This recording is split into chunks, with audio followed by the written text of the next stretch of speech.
बोधगया बिहार राज्य के गया जिले में स्थित एक नगर है जिसका गहरा ऐतिहासिक और धार्मिक महत्व है। यहाँ भगवान बुद्ध को बोधि वृक्ष के तले ज्ञान प्राप्त हुआ था। बोधगया में प्रति वर्ष प्रबुद्ध सोसाइटी द्वारा ज्ञान एवं सम्मान समारोह किया जाता है।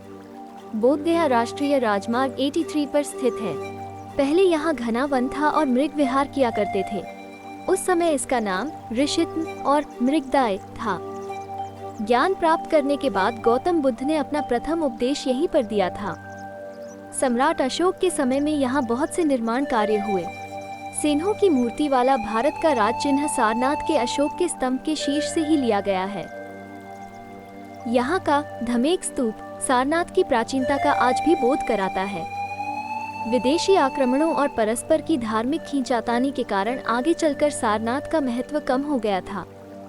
मृगदाय में सारंगनाथ महादेव की मूर्ति की स्थापना हुई और स्थान का नाम सारनाथ पड़ गया।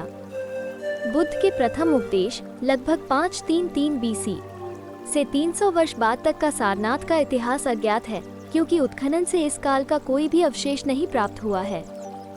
सारनाथ की समृद्धि और बौद्ध धर्म का विकास सर्वप्रथम अशोक के शासनकाल में दृष्टिगत होता है। उसने सारनाथ में धर्मराज का स्तूप, धमेक स्तूप एवं सिंह स्तंभ का निर्माण करवाया।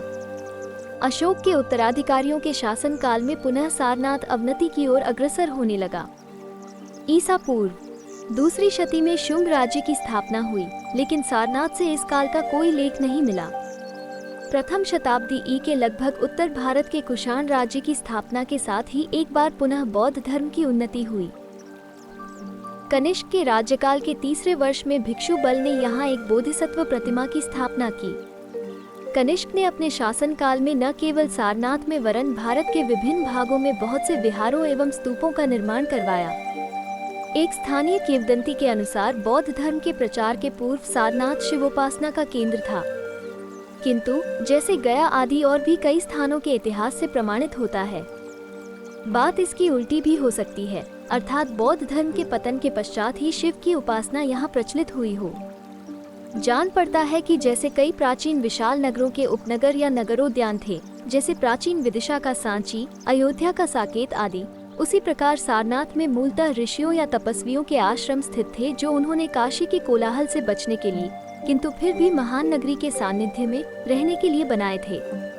तो दोस्तों, कैसा लगा आज बोधगया घूमकर कमेंट करके जरूर बताएं। मिलते हैं अगले वीडियो में। धन्यवाद।